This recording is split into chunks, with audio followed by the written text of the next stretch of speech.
couldn't sleep. I didn't even dare to close my eyes. The book lay open in front of me, and the missing words screamed inside my head like a broken bell. I thought, what if the original writer had hidden it on purpose? Maybe it wasn't written on the pages at all, but carved into the house itself. I began searching everywhere, from the basement to the upper floor, every room, every corner, even beneath the old furniture. In the master bedroom, I noticed something strange, a small tear in the wallpaper, as if someone had tried to hide something behind it. Slowly, I pulled back the decaying cover, and a carving revealed itself in the wood. A circular symbol with a strange word beneath it. The word was blurred, half erased. I reached out to touch it, and instantly a chill shot through my hand. A vision flashed before me, people lying in the bed, their faces grotesquely distorted, while above them the shadow of Nirak leaned down, devouring them piece by piece. I jerked my hand away. I realized this word was part of the word of banishment, but incomplete. The remaining letters were just enough for me to understand the first fragment. But where was the rest? Suddenly, I heard footsteps above the ceiling. Slow, heavy. I froze. There was no floor above this room. The steps were coming from inside the ceiling itself. Then, from the cracks in the wood, a sharp whisper seeped through. The final word lies in the mouth of the dead. My chest tightened. Did it mean a grave in the backyard, or a corpse sealed within the very walls?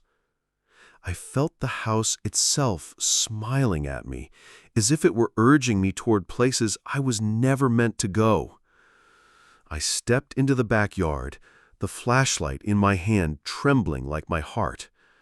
The grass was dry, as if it hadn't been watered for years, and the air carried the heavy scent of damp soil, the scent of a grave.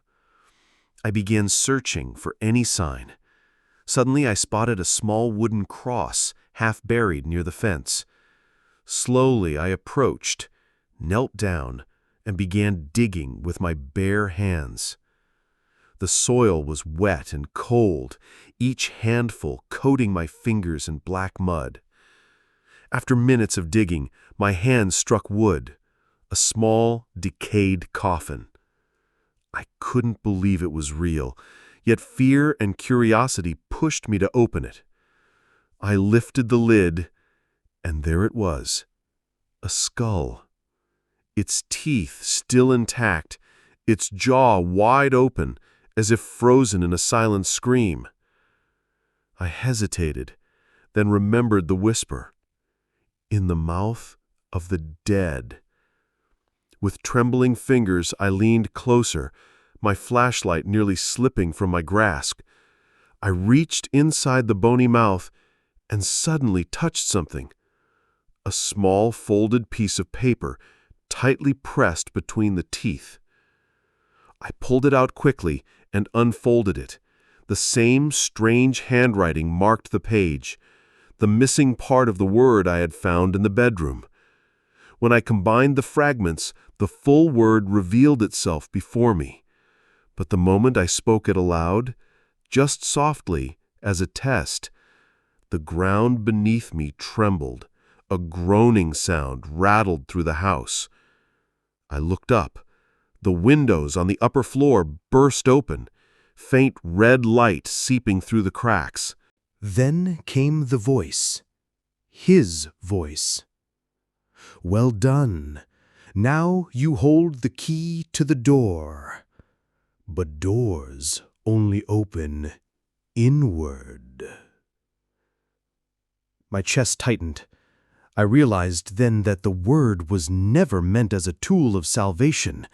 It was a key, a key to something far greater, something I was never meant to unlock.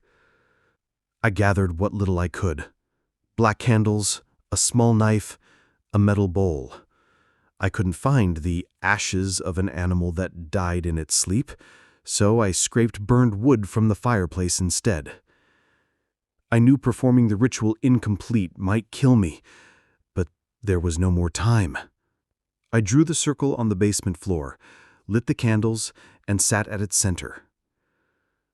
I pierced my finger, letting drops of blood fall into the circle. The blood sank into the ashes as if the ground itself were thirsty for it.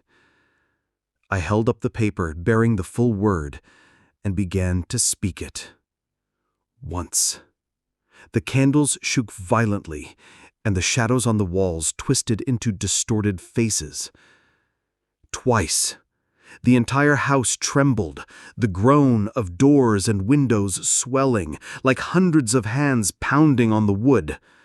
Thrice. Suddenly, silence. The air around me stopped. Even my own breathing vanished.